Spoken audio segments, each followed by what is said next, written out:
कहते हैं कि बिन मांगे मोती मिले और मांगे मिले न भीख। कुछ लोगों को मांगने पर भी कुछ नहीं मिलता तो किसी को बिन मांगे सब कुछ मिल जाता है। दरअसल जब शब्दों से ज्यादा कर्म बोलते हैं तो लोग हमसे अपने आप जुड़ते चले जाते हैं। कैसे? आइए सुनते हैं सुधा मूर्ति जी द्वारा लिखी कहानी an unknown benefactor from Chennai में। सुधा जी की मित्र मैथिली एक एनजीओ के लिए काम करती थी। वो मध्यम वर्गीय परिवार की बहुत ही बातूनी और स्मार्ट कार्यकर्ता थी। एक दिन उसने सुबह सुबह सुधा जी को कॉल करके अपने साथ शहर की एक बहुत ही प्रसिद्ध और धनी स्त्री के यहाँ साथ चलने को कहा। वो उस स्त्री से दान के लिए मिलना चाहती थी जिसने उसे अपने फार्म हाउस पर मिलने का समय दिया था।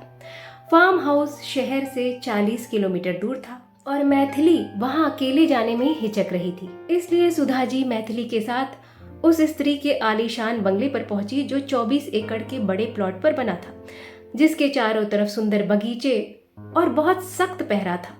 पहुंचने पर उनसे सिक्योरिटी ने कई तरह के सवाल पूछे। अपॉइंटमेंट इंटरकॉम पर कंफर्म होने के बाद उन्हें अंदर जाने दिया गया। बाहर से थोड़ा पुराना दिख रहा घर अंदर से बड़ा आलीशान था। हॉल के अंदर तालाब था जिसके बीचों बीच फाउंटेन से सुगंधित जल निकल रहा था। ऐसा लग रहा था प्रकृति घर के अंदर आ गई हो। वुडन फ्लोरिंग और एंटीक की सजावट घर की खूबसूरती को बढ़ा रहे थे। घर की स्त्री एक झूले पर बैठी थी जिसकी चमकती हुई चेन थी। शिफॉन साड़ी और प्लैटिनम के आभूषण में वो बहुत खूबसूरत नजर आ रही थी। 50 की उम्र में वो काफी युवा दिख रही थी। फूलदान के ताजे फूल और चंदन की सुगंध चारों तरफ बिखरी थी। उसके अगल बगल दो बहुत ही स्मार्ट दिखने वाले सेक्रेटरी खड़े थे। इन सब के बीच मैथिली और सुधा जी खुद को बहुत असहज महसूस कर रहे थे क्योंकि उस स्त्री के चेहरे पर कोई मुस्कान नहीं थी, बातों में मिलने की कोई गर्माहट नहीं थी। अब ये तो हमेशा होता है कि घर की सजावट और घर की सुंदरता से मेहमान अपनापन नहीं महसूस करते। उसके लिए बातों की गर्माहट बहुत जरूरी होती है। फिर भी अपने मिशन को ध्यान में रखते हुए मैथिली ने एनजीओ की बात बढ़ा चढ़ा कर की। स्त्री ने सब कुछ चुपचाप सुना पर कोई प्रतिक्रिया नहीं दी। और जब भी ऐसा होता है तो टेबल के दूसरी तरफ बैठा इंसान अपने आप चुप हो जाता है।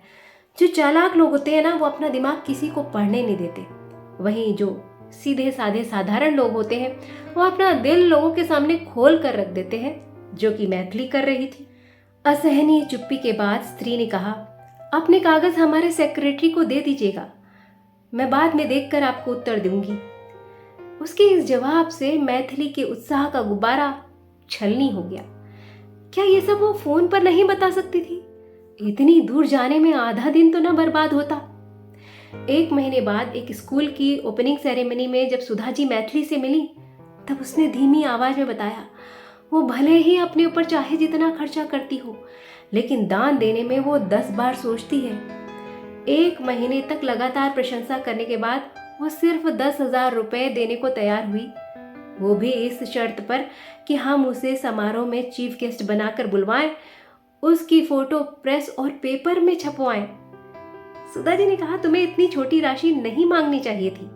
मैथिली ने कहा, एनजीओ के लिए पैसा जुटाना बहुत मुश्किल काम है, तुम्हें अनुभव नहीं है, बूंद बूंद से ही सागर बनता है। वैसे भी बिना अपेक्षा किए कोई एक पैसा नहीं देता है। वाकई उस समय सुधा जी को धन जुटाने का कोई अनुभव नहीं था, इसलिए वो चुप हो गई। 1 सप्ताह की छुट्टी के बाद जब वो अपने ऑफिस पहुंची तो वहां चिट्ठियों और ईमेल्स का ढेर लगा हुआ था। वो सब कुछ सॉर्ट आउट कर रही थी कि तभी उनकी सेक्रेटरी एक छोटा सा लिफाफा लेकर चेहरे पर आश्चर्य लिए हुए आई। उसका चेहरा देखकर सुधा जी ने पूछा, आखिर इस लिफाफे में कौन सा आश्चर्य छुपा हुआ है? उसने लिफाफे से हाथ से लिखी हुई छोटी सी चिट्ठी निकाली और सुधा जी को पकड़ा दी, जिसमें लिखा था, आप मुझे नहीं जानती मगर मैं आपके कामों के बारे में समाचार पत्र में पढ़ती रहती हूँ। मैं आपके आर्टिकल्स भी पढ़ती हूँ। जब तक कोई लेखक जिंदगी को खुद महसूस नहीं करता तब तक वो ऐसे आर्टिकल नहीं लिख सकता। आप किस तरीके के काम करती हैं और उसे करने का कैसा जुनून रखती हैं, ये मुझे पता चला। इतना पढ़ने के बाद सुधा जी ने चिट्ठी बंद कर दी और नाराजगी जाहिर करते हुए चिट्ठी सेक्रेटरी को वापस कर दी और कहा, ये भी उन तमाम चिट्ठियों में से है जो बढ़ा चढ़ा कर तारीफ करते हैं। सुबह सुबह मुझे ऐसी चिट्ठियां मत दिखाया करो, सुबह का समय बहुत कीमती होता है। सेक्रेटरी ने कहा, ये उन तमाम चिट्ठियों से अलग है मैडम, आपने पूरी चिट्ठी नहीं पढ़ी। सुधा जी ने चिट्ठी वापस लेकर आगे पढ़ना शुरू किया। लिखा था, मैं बूढ़ी हो चुकी हूँ, मैं आपकी तरह यात्रा नहीं कर सकती, पर मैंने कुछ पैसा बचाया है जो मैं आपको देना चाहती हूँ, जो आप अपने कामों में इस्तेमाल कर सकें। यह आपके कामों में मेरा छोटा सा योगदान होगा। मैं आपसे नहीं पूछूंगी कि इस पैसे को आपने कहाँ इस्तेमाल किया, कैसे इस्तेमाल किया, क्योंकि मुझे आप पर पूरा विश्वास है। चिट्ठी के साथ 4 लाख रुपए का एक ड्राफ्ट जुड़ा था, जिसे देखकर सुधा जी को अपने सेक्रेटरी से ज़्यादा आश्चर्य हुआ, क्योंकि उनके पास तमाम चिट्ठियां पैसा मांगने के लिए आती हैं, ये बताने के लिए आती हैं कि जो आपने डोनेशन दिया था वो बहुत कम था।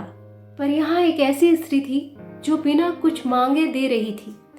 ये ड्राफ्ट सुनसान वीरान आकाश में चमकते सितारे जैसा था। चिट्ठी के साथ ना ही कोई नाम था, ना पता था, और ना ही कोई फोन नंबर लिखा था। बस चिट्ठी के पोस्टमार्क को देखकर ये पता चल रहा था कि चिट्ठी चेन्नई से आई है। सुधा जी ने इस अज्ञात दानी के सम्मान में सर झुकाया और उसके अच्छे के लिए प्रार्थना की। साथ ही उन्हें वो दान करने वाली स्त्री याद आ गई जिसने 10,000 रुपए के लिए मैथिली को न जाने कितने नाच नचाए थे। तो ये बहुत आम बात है कि जब लोग दान देने जाते हैं तो वहाँ अपनी फोटो खिंचाते हैं, फिर लोगों को बताते हैं, व्हाट्सएप ग्रुप में शेयर करते हैं कि भाई हमने ये किया वो किया। तो दान वही कीमती होता है जो अपनी खुशी से, अपनी सामर्थ्य के अनुसार चुपचाप किया जाए, बिना जताए, बिना बताए, बिना किसी अपेक्षा के किया जाए। तो ये बात, ये कहानी अच्छी लगी हो तो वीडियो को लाइक करिएगा, शेयर करिएगा और चैनल को सब्सक्राइब जरूर करिएगा।